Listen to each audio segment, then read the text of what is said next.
Welcome back to the Student Hub Live, the Open University's online interactive live platform. My name's Karen Foley. I'm a lecturer in Learning and Teaching Innovation here at the Open University, from where we are broadcasting.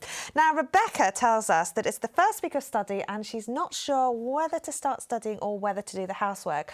Well, I can tell you, Rebecca, from bitter experience, that nothing will appeal more exciting than the housework than your first TMA, and you will dust the house, do the windows and do everything to avoid dealing with your first piece of assessment. It gets worse with exams, doesn't it? So I'm joined by Peter Taylor, who is a professor of organic chemistry, and when he's not doing that, he is the director of the assessment programme here at the Open University. Thank you for inviting me. No, well, I'm hoping you'll tell everybody everything there is to know about assessment. We've got some widgets we'd like you to fill in at home. How do you feel about assessment? If you can only think of one or two things, just put a full stop in the other boxes and then your results will submit. What might you gain from assessment? And also, have you found your first TMA? That's a multi-choice question, so just click on the one that applies to you and your results will submit.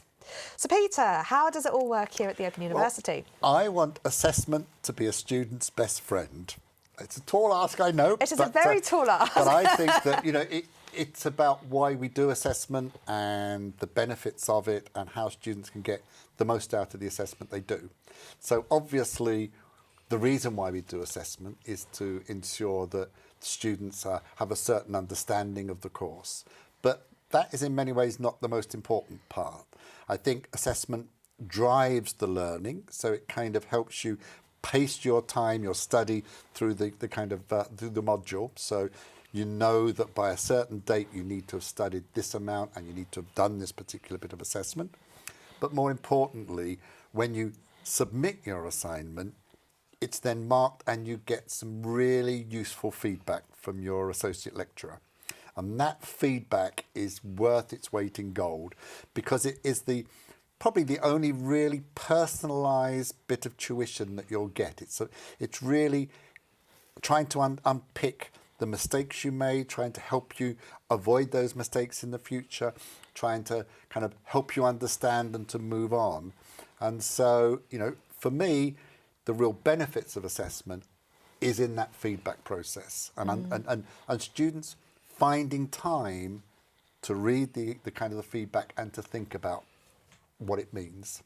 Now, one of the challenges with Open University students is that they're so fabulous in that they've often got huge amounts of experience elsewhere. Many are working in settings, they've got life experience, they've read a lot, and so sometimes they will bring that to their assessment. And of course the assessment is always about assessing your learning on a particular module, not about your ability to do such and such. So one of the most important parts when you actually start doing your assignment is to read the instructions, you know.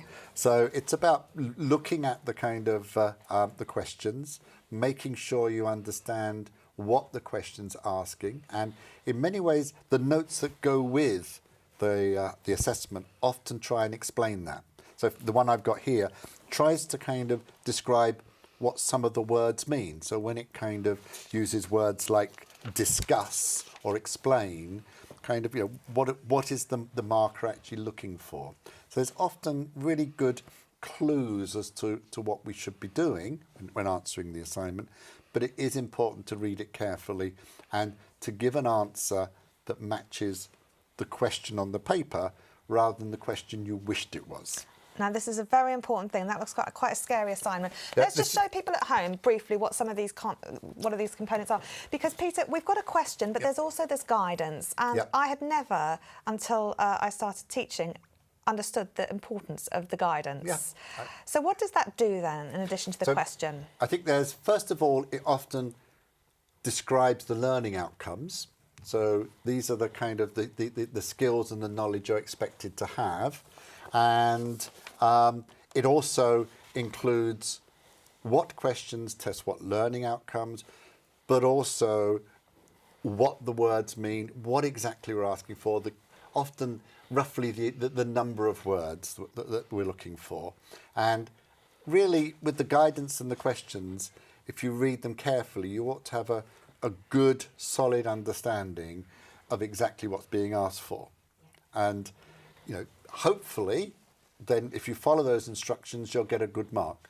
But if you do kind of make a mistake, as I said, that's when this important feedback process gets in, so that your associate lecturer can help you unpick maybe some of the mistakes you made in understanding what the question was asking. Now, typically on a 60 credit module, people might get maybe 5 or 6 assessment points throughout. And those are all individual pieces of learning. So how might students approach that, and how might they sort of view the one as a part of the whole? Well, each one often, as I said, is this kind of marker along the road. So you've got your first TMA and then the second, and they act as those kind of milestones. And each of them relates to the previous kind of study you've done. So TMA 01, hopefully relatively early in the module. You may not have done that much studying, but at least it gives you a chance to kind of write something down, and for your associate lecturer to be able to kind of get a feel for how you answer questions, and begins to open up that dialogue on assessment. And probably TMA 02 is probably a little bit more substantial, comes a bit later on, which will be testing that kind of initial understanding. And so each of them are kind of helping you move along your study of the module, helping you reinforce your learning, but also it should be working towards what is often a final piece of assessment work, either an exam or an EMA, which brings it all together. So when you get to the end, don't forget to go back and look at the individual assignments and what you've learnt along the way. Now, we asked everyone at home how they felt about their assessment. So let's see what they had to say. Big fat nervous in the middle here. Some people are confident, some people are terrified, looking forward, no idea, unprepared, on the fence, enthusiastic, focused.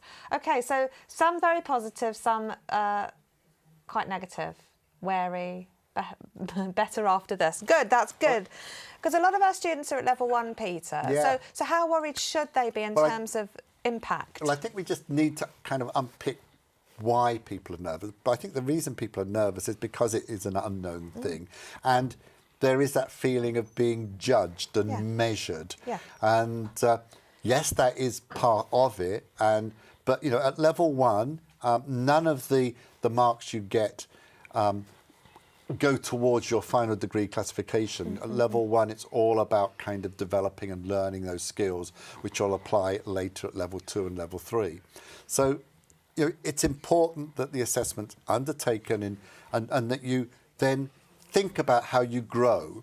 So look at it as a kind of, I'm going to put this out there, I'm going to get some comments, and those comments are going to be useful for me to be able to think about how I approach the assessment, what I could have done differently, and what I will do differently when I do the next assessment. So, you know, TMA 01 and its feedback should really be helping you be less nervous when it comes to TMA 02. Well, I'm glad you said that, Peter, because we asked everyone at home what they might gain from assessment. And there's some lovely feedback. Let's take a look. Confidence, feedback, understanding, encouragement, helping to move forward. Vacation, oh yes, that's a good reward. Improving relief, result of your study, better understanding, experience reinforcement, evaluation, knowledge, progress, comments. So there's a lot of very, very good things there, Peter, that people will get. Is that all true? I think so. Sounds great. I'm not sure about the vacation, mind you. No, not but guaranteed. I think, you know, the encouragement, the kind of hopefully positive feedback of the things you've done well, but also an opportunity for you to learn and do things differently moving forwards and developing that confidence. Okay, so let's unpick this a bit, because when I talk to some of my students, they always hone in on the negatives. Right. I will do this better. Some of them will write those on pieces of paper and try and do them. And then I'll say to them, well, what did I tell you you did well? And they go, oh, I don't know. No. Well, and I always make an effort to try and put something on there. But often it's very easy to focus on the negatives. Very, very much. And so you read it through, and the positive stuff you tend just to ignore. And then, oh, someone said something negative, and it really hurts. Yeah. And you know, but you get that all through life, you know. So often when I submit a grant or whatever, I might get a referee's report, and I ignore all of the kind of the positive things about it and just focus on the negative and say, how on earth can they say that? Didn't they read it properly? Blah blah blah. So it is an automatic reaction. But I think if you just need to kind of step back and say, well, why are they saying that? How could I, you know, so for example, in my case, maybe I didn't write it properly. Maybe I didn't, I knew what my message was, but maybe I didn't get the message across to the person correctly. How would I write it differently to make sure I get that message right next time? So, yeah, it hurts when you get criticised, but, it's often an opportunity to stop and think differently. So tell us then, in terms of time, what should students do? Because you get the TMA back, and then you look at it and you go, ha! And then what do you do? Well, that's the problem. So that's what I do. You get the TMA back and you look at the grade and you've got 65%, and you think, oh, well, that's okay, that's not too bad or whatever. And I'll look at the feedback, and then you get carried away with other things. And, you may not actually ever get quite round to looking at the feedback. Yeah. And I think if you recognise its real value and actually say, well, actually, I'm going to set aside, 30 minutes or an hour, whatever, just to go back and use the feedback I've got to reflect on what I did and how I will do things differently, then that really is time well spent. And then how do you suggest that students take that time? So say they might identify a few things they might do differently. How do they then, when they work on the next TMA, because these come in sort of staggered stages, don't they? How do they then take that forwards? Well, I think one of the things you said about kind of just making some notes to remind yourself of kind of doing things differently. Some of it is around how you tackle problems.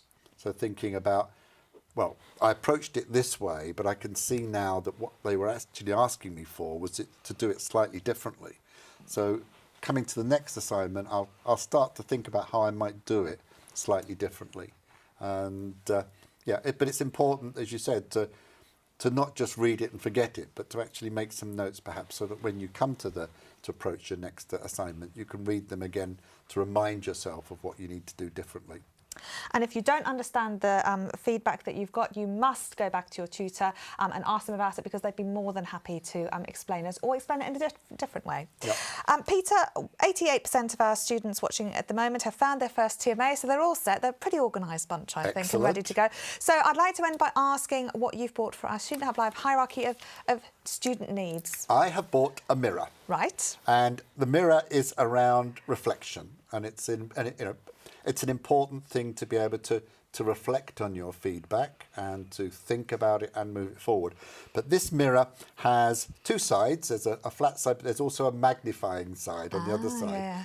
And it comes back to the point you made that often we magnify the negative, and we make a lot of fuss about, oh, well, I was criticised for this. But, just to remind ourselves, to keep things in perspective and reflect and think about how you can use it in a positive way. A lovely analogy, Peter. Great. Peter Taylor, thank you very much. Right, that ends this session. We're now going to show you another area of the campus, which is the tree sculpture, and then tell you about our Adobe Connect tutorials also. And then we'll be back with another student story with Frank. I'll see you in a minute.